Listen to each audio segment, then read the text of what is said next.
जमीन पर ही बैठना पसंद करता। जहाँ तक शहनाई के साथ मेरे सफर का सवाल है, याद 1937 में कलकत्ता में पहली दफा प्रोग्राम किया था। अरे उसी ने तो मुझे कुछ पहचान। उससे पहले तो शादी ब्याह में ही मैं शहनाई बजाया करता था। पंडित जी आपको याद नहीं आ रहा है? हाँ, 16 अप्रैल 1938 इसी तारीख को ऑल इंडिया रेडियो लखनऊ में पहली बार मैंने रेडियो पर शहनाई बजाया। आपके मामू जान भी बनारस के मंदिरों में शहनाई बजाते थे। हाँ, मैं मामू जान के शागिर्दी में भी तो शहनाई बजाना सीखा है। एक दिन बनारस के बालाजी घाट पर मैं शहनाई की रियाज कर रहा था। उस दिन मेरे साथ एक बड़ा ही अजीब वाकया हुआ। सुबह के 4 बजे। हाँ, उस समय तो बड़ा सुनसान रहा। हाँ पंडित जी, और उसी सुनसान में एक सफेद दाढ़ी वाला, सफेद कपड़ा पहने, पूरे शरीर पर भभूत लपेटे और हाथ में बड़ा त्रिशूल भी, लंबा तगड़ा बूढ़ा व्यक्ति आया। मैं बता नहीं सकता कि वो कौन है। उनका भयावह रूप देखकर मैं घबरा गया। मैं शहनाई बजाना बंद कर दिया। उन्होंने कहा, शहनाई बजाना बंद क्यों कर दिया?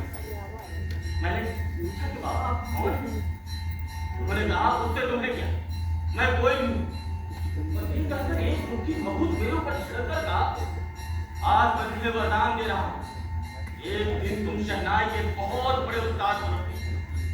और ये कहकर वो गायब हो। मैं मेरे में उन्हें आवाज लगाता रहा, बाबा कहाँ हैं आप? बाबा इधर आइए। कोई आवाज नहीं। ऐसा लगा पंडित जी को अंदर ध्यान हो सकता है बाबा विश्वनाथ साक्षात आपको वरदान देने आए हो ना हो। उन्हीं के वरदान से आज आप शहनाई के इतने बड़े उस्ताद हुए।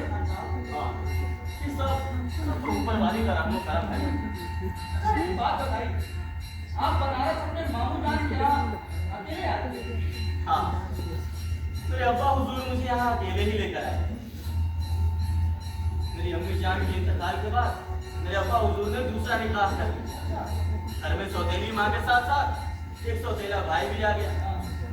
माँ थी सौतेली, और उन्होंने अपने प्यार में कभी सौतेला बन दिया।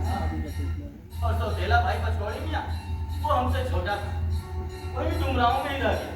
उसका संगीत से कोई वास्ता नहीं था पहले। लेकिन जो मेरे सगे बड़े भाई थे शमसुद्दीन, वो शहनाई के उस्ताद थे। उनके इंतकाल के बाद उनके परिवार का बोझ भी मेरे ही कांधों पर आ गया। इसी का ऐसा दौर आया कि एक बार तो मैं मसाला का व्यापार करने को सोचने लगा। फिर सोचा कि इसमें तो बनिए की तरह हिसाब किताब रखना पड़ेगा। फिर ख्याल आया पंडित जी कि अगर हिसाब किताब भी रखना है तो संगीत की मात्रा भी क्यों न रखा जाए। दुख में मुस्कुराना भी एक कला है खासा। आप हजारों परेशानियों को दरकिनार कर अपनी मामा की शादी में संगीत की साधना करते रहे। कमाल। मेरे मामू जान अली बख्श भी लाई थी, यही बनारस के विश्वनाथ मंदिर में शहनाई बजाया करते थे। वो हमारे गुरु भी थे। मेरे नाना हुजूर ग्वालियर के राज घराने में आरती के वक्त तो मेरे अब्बा हुजूर डुमराव दरबार में शहनाई बजाया करते थे। लेकिन जब मैंने शहनाई को साधना शुरू किया तो पहली दफा इसमें शास्त्रीय संगीत की गायकी का रंग भी बदल गया। फिर शहनाई शादी ब्याह दरबार से निकलकर रेडियो से घर घर तक इसकी आवाज गूंजने लगी। पंडित जी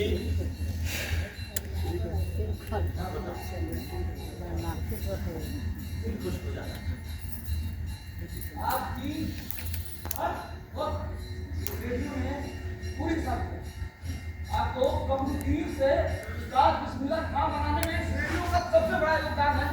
इसने आपका साथ कभी नहीं छोड़ा, इसने आपका भरपूर साथ निभाया, इसने आपकी बजाई शहनाई को हमेशा हमेशा के लिए कैद कर लिया। जब भी मैं रेडियो खोलता हूँ सबसे पहले इसमें आपकी बजाई शहनाई की मंगल ध्वनि सुनाई पड़ती है। मंगल ध्वनि सुन के सारा दिन मंगल में हो जाता है। शुक्रिया पंडित जी। आज अभी तक कहीं करते हैं बालाजी मंदिर पे नौबत खाने जाता हूँ, अपनी शहनाई से वहां भी हाजिरी लगा।